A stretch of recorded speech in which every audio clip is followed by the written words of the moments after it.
I have two cameras going. So sometimes I'm looking at you and sometimes I'm looking somewhere else. I put my banner up. Hi, TikTok. It's nice to see you. I have time to answer a few little relationship questions.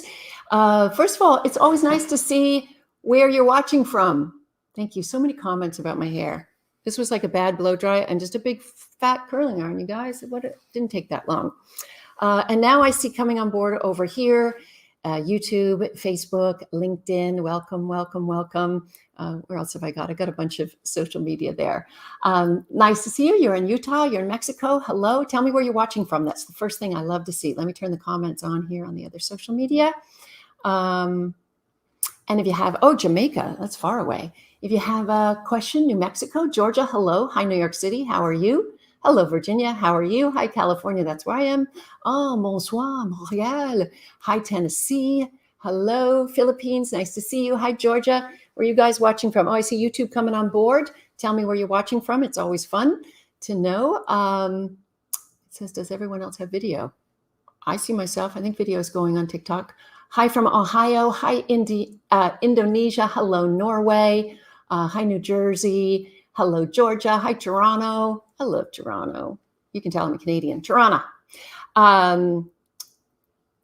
Linda, I heard there's hail. My daughter just contacted me and said, do I have to walk home? There's hail, but I don't hear anything where I am. I said, there's no hail here. You'll just have to walk home. She's going to come in wet any minute. Hi, Long Island. Hi, Atlanta. Hi, Idaho. How are you? Hi, more Georgia. Okay, questions are already coming in. I see one on YouTube. Let's start here. James says, this girl and I have been talking for over a month. We met yesterday and have amazing chemistry. She chases me and makes me feel confident. So what's your question? James says he feels secure. Is there a question about that? I want to know. Hi from South Texas. If you guys have a relationship question, that would be great. I would love to have you come. And Linda says it's hailing hard in Pasadena. Interesting.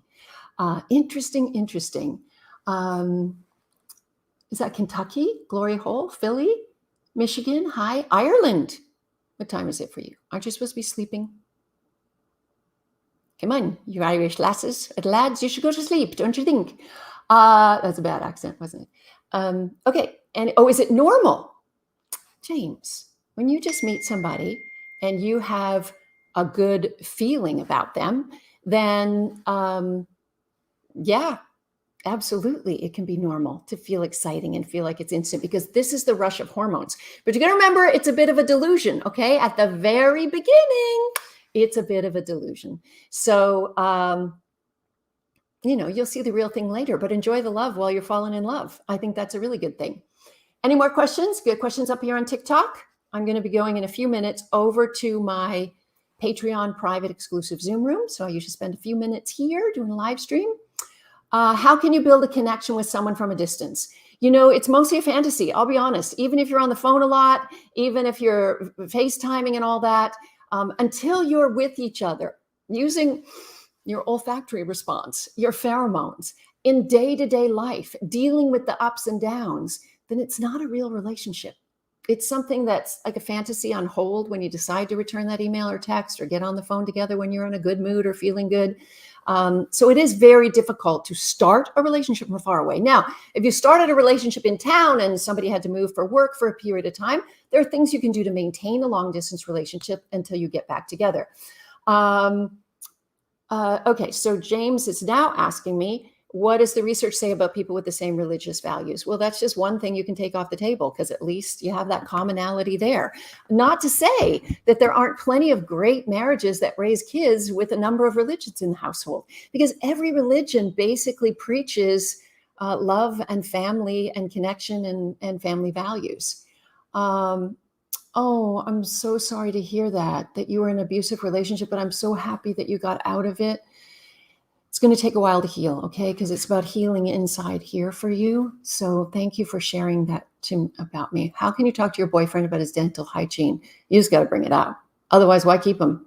I mean, it's only going to get worse, right? You got to bring it up. I'm going to say you got to brush at least twice a day and you got to floss. And maybe he had a medical issue if he's got halitosis. How do you heal after an abusive relationship? This is, I'm going to put Asan up next.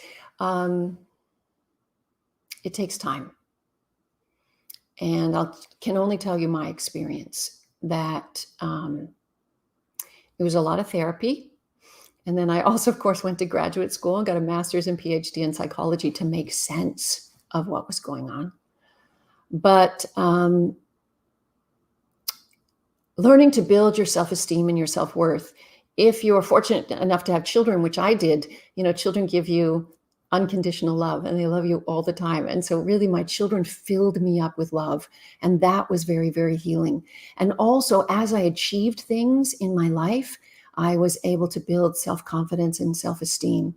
It really is an inside job and it does take time, and, don't beat yourself up, but no matter what, don't go back. Okay. That's really important. I mean, it's hard. They say the average amount of times that it takes a woman who's in an abusive relationship or domestic violence relationship to leave permanently is 6 times.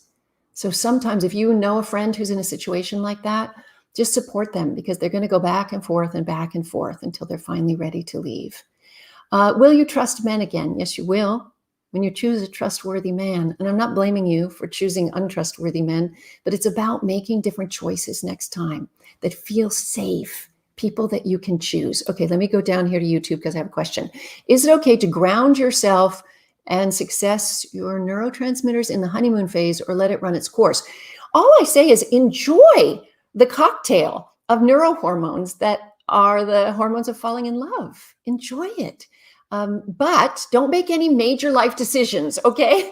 Don't get married or move in together or anything like that. Don't make them make life decisions, but just enjoy it till it calms down.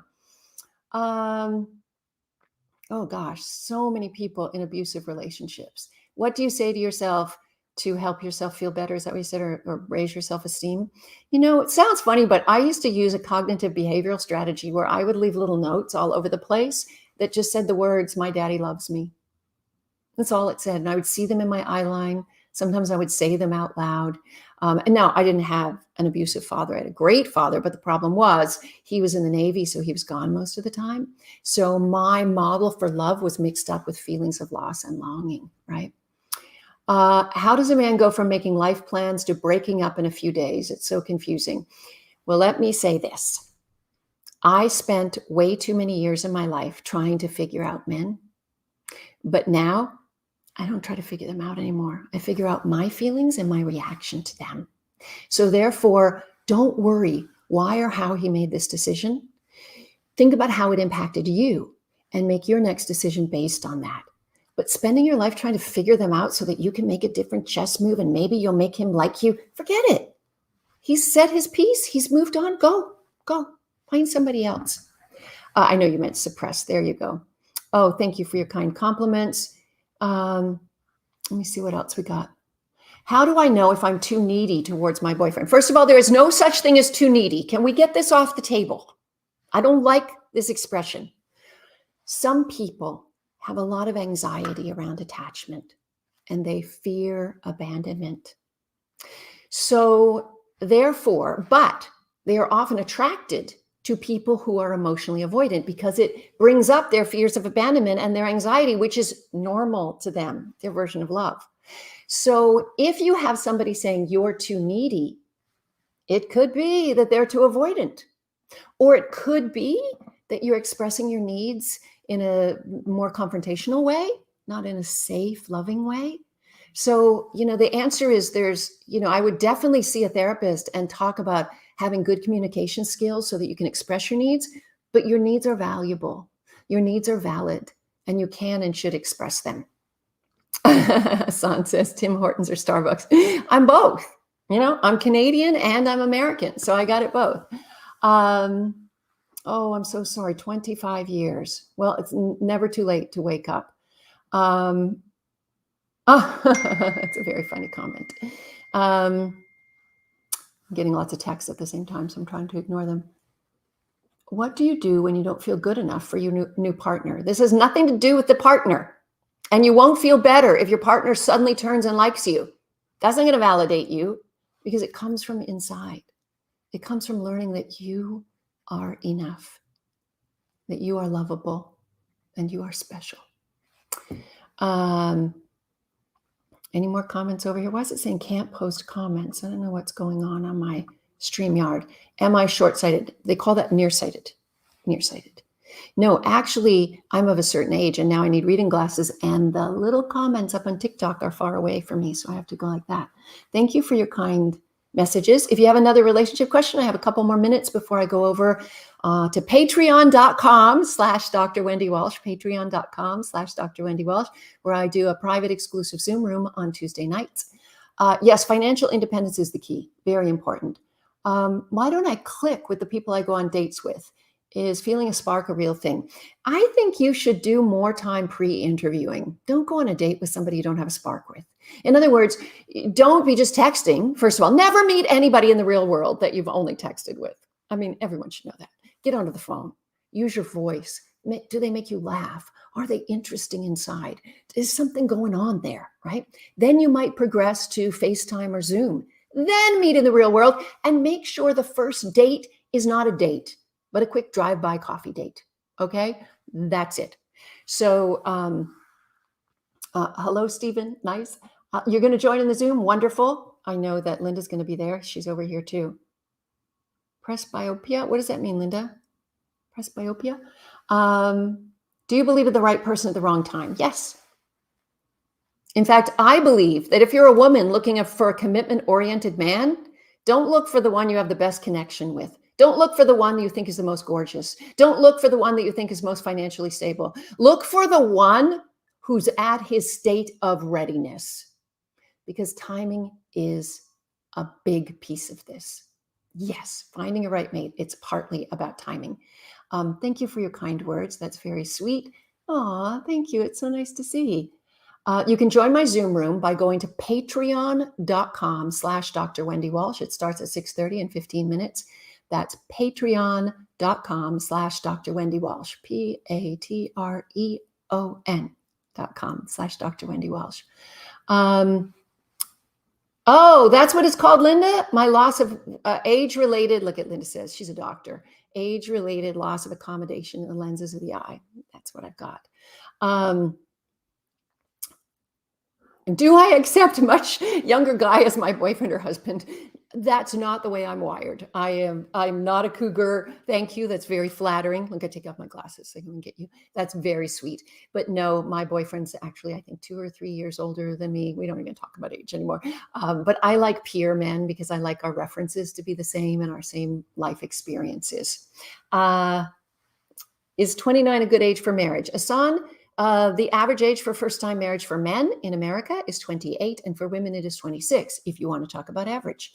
Do opposites attract? No. In fact, the research is quite the opposite. People choose partners who are more like them than more different. The opposite thing might feel exciting at the beginning because you're doing different things and going to a different world and all that kind of stuff. But mostly like-minded people get together. How do I talk about boundaries without the other person thinking I'm crossing the line while dating? No, they're your boundaries. They're not theirs. You're not putting a boundary on them. You're putting a boundary on yourself and what you will do with them, what you will say to them, how you will react with them, how much time you'll spend with them. You're making choices about your behavior. You're not trying to get them to behave anyway. Everybody's got to get that straight about boundaries. Boundaries are you saying no. Boundaries aren't you saying, I need you to do this or else. That's an ultimatum, and it usually doesn't work. Okay. With that said, come on over to Patreon, everybody. Oh, thank you. Christina said, join Patreon. The Zoom sessions are great. You're so sweet. We're going to be there in a few minutes, in about 15 minutes. I'm going to go make myself a cup of tea or something because I've been on podcasts all day and TV and I'm parched. My throat is dry. So it's good to see you all. I'm always go live on TikTok during my radio show on Sunday nights. That's KFI AM 640. You can listen to my radio show on the iHeartRadio app and Sunday evening Pacific time. I know you guys, time zones all over the world, I know. And then I do my Patreon Zoom rooms on Tuesday night right after this live stream. So it's wonderful to see you all. Thanks for being here and I'll see you next week.